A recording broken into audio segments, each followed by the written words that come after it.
Assalamualaikum. Semua orang pasti pengen punya aset. Tapi sayangnya, banyak yang masih terjebak mindset lama. Harus kaya dulu baru bisa punya aset.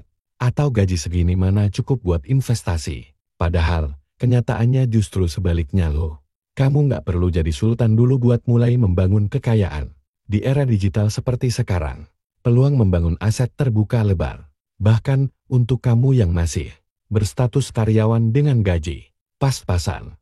Yang kamu butuhkan hanyalah strategi yang tepat, konsistensi, dan tentunya modal yang bahkan bisa dimulai dari receh literal receh, seperti Rp10.000. Dilansir dari indodax.com.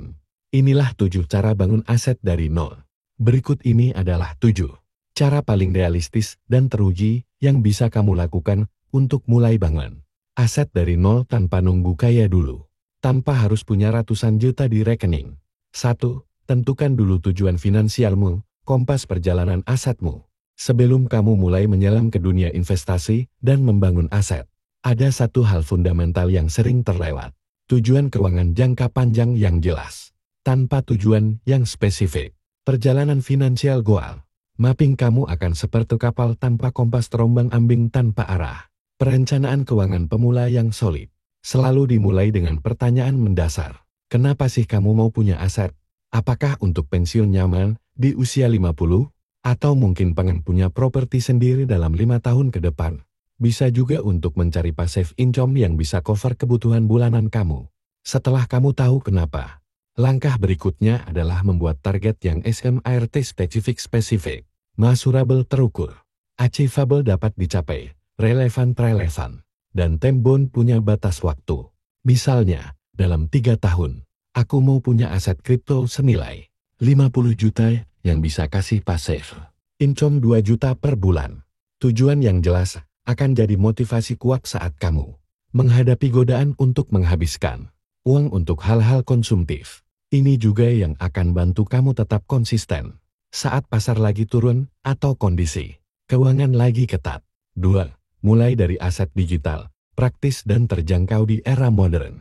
Aset digital ini mencakup berbagai instrumen modern seperti cryptocurrency Bitcoin, Ethereum, dan altcoin lainnya. NFT untuk koleksi digital, domain premium, website niche yang menghasilkan, bahkan akun media sosial dengan following yang solid. Yang paling menarik, investasi kripto Indonesia sekarang sudah bisa dimulai dari nominal Rp10.000 saja melalui platform terpercaya seperti Indodax.com. Strategi yang paling direkomendasikan untuk pemula adalah cara memulai DCA dollar cost averaging. Dengan metode ini, kamu beli aset kripto secara rutin dengan nominal yang sama, terlepas dari harga pasar saat itu. Misalnya, setiap tanggal 1 kamu alokasikan Rp100.000 untuk beli Bitcoin. Strategi ini sangat efektif untuk meminimalkan risiko, volatilitas, dan membangun token kripto jangka panjang yang solid. Keuntungan aset digital dibanding aset konvensional adalah likuiditasnya yang tinggi, aksesibilitas 24/7, dan potensi pertumbuhan yang eksponensial. Namun, kamu harus ingat bahwa ini butuh mindset investasi jangka panjang dan toleransi risiko yang cukup. 3. Kelola uang dengan bijak, biar aset nggak bocor kemana-mana. Membangun aset bukan cuma soal beli instrumen investasi ini itu. Yang lebih penting adalah bagaimana kamu mengelola arus kas dan menghindari kebocoran keuangan yang bisa bikin rencana investasi kamu gagal total. Manajemen keuangan sederhana yang konsisten jauh lebih powerful daripada strategi investasi yang rumit tapi nggak disiplin. Pertama-tama, kamu harus benar-benar paham bedanya aset dan liabilitas. Aset adalah sesuatu yang memasukkan uang ke kantong kamu, sedangkan liabilitas adalah yang mengeluarkan uang dari kantong. Motor yang kamu cicil untuk gaya-gayaan, itu liabilitas. Tapi kalau motor itu kamu pakai untuk ujung atau rental, maka itu berubah jadi aset. Untuk mengatur pengeluaran dengan efektif, coba terapkan metode 50-30-20, 50% untuk kebutuhan pokok, 30% untuk keinginan dan hiburan, dan 20% untuk tabungan dan investasi. Atau kalau kamu suka yang lebih detail, pakai sistem amplop digital di aplikasi keuangan. Tips hemat untuk investasi yang paling ampuh adalah hindari cicilan konsumtif, seperti gadget terbaru atau fashion yang nilainya pasti turun. Sebaliknya, prioritaskan cicilan untuk aset produktif, seperti kursus, yang bisa meningkatkan skill atau peralatan yang bisa menghasilkan income tambahan. 4. Ubah hobi jadi aset produktif, dari passion jadi cuan. Jangan pernah anggap hobi sebagai kegiatan yang cuma buang waktu dan uang. Kalau dikelola dengan strategi yang tepat, hobi justru bisa berubah jadi aset digital yang menghasilkan pendapatan dari passion kamu secara konsisten. Hobi nulis. Sekarang ada banyak platform yang memungkinkan kamu monetize hobi tersebut. Mulai dari Medium yang bayar per view, Wattpad untuk cerita fiksi, atau bahkan bikin blog niche yang bisa dapat passive income dari ads dan affiliate marketing. Yang lebih canggih lagi, kamu bisa tokenisasi cerita atau konten kamu jadi NFT di blockchain. Hobi koleksi juga bisa dikembangkan jadi bisnis. Koleksi action figure, kartu trading, atau fintech items bisa dijual online dengan margin yang lumayan. Bahkan sekarang ada platform yang memungkinkan kamu bikin NFT dari koleksi fisik kamu.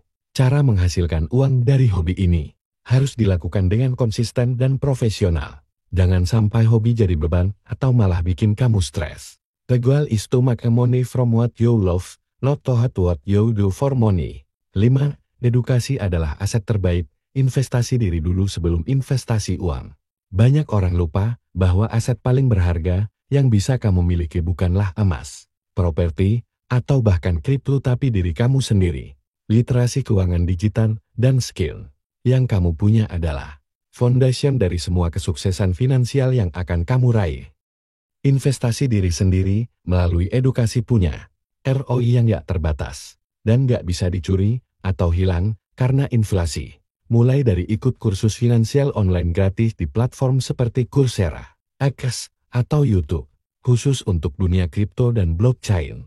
Kamu bisa belajar blockchain fundamentals, yang akan bantu kamu memahami teknologi di balik aset digital.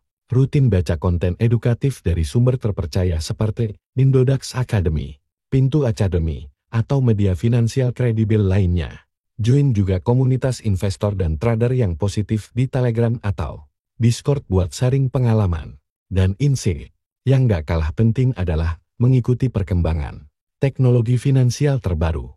Web 3, DeFi, Decentralized Finance, Metaverse, dan tren teknologi lainnya akan membuka peluang investasi dan bisnis baru yang bisa kamu manfaatkan. Kalau kamu paham duluan. Ingat, di era yang berubah dengan cepat ini, orang yang berhenti belajar akan ketinggalan. Sedangkan orang yang terus belajar akan selalu menemukan peluang baru untuk membangun aset dan kekayaan.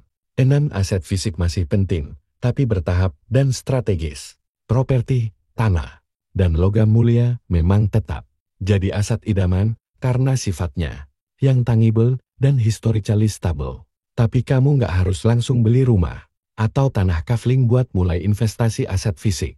Ada cara yang lebih realistis untuk memulai, bertahap dan dengan nominal kecil. Tabungan emas digital adalah pintu masuk yang paling accessible. Sekarang kamu bisa nabung emas mulai dari Rp10.000 di aplikasi seperti Tamasya, Hello Gold, atau Indogold.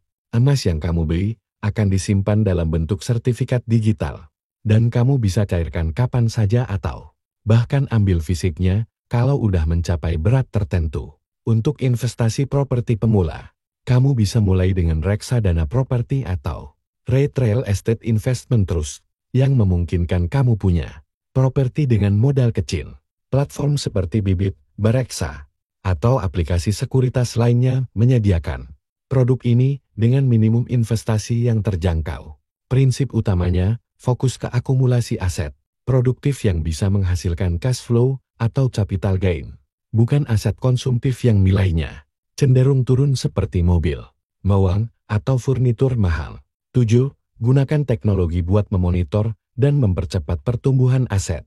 Jangan kelola aset dengan cara jadul seperti catat di buku tulis. Di era digital ini, ada banyak aplikasi keuangan terbaik dan tools canggih yang bisa bantu kamu mengelola portofolio dengan lebih efisien dan efektif.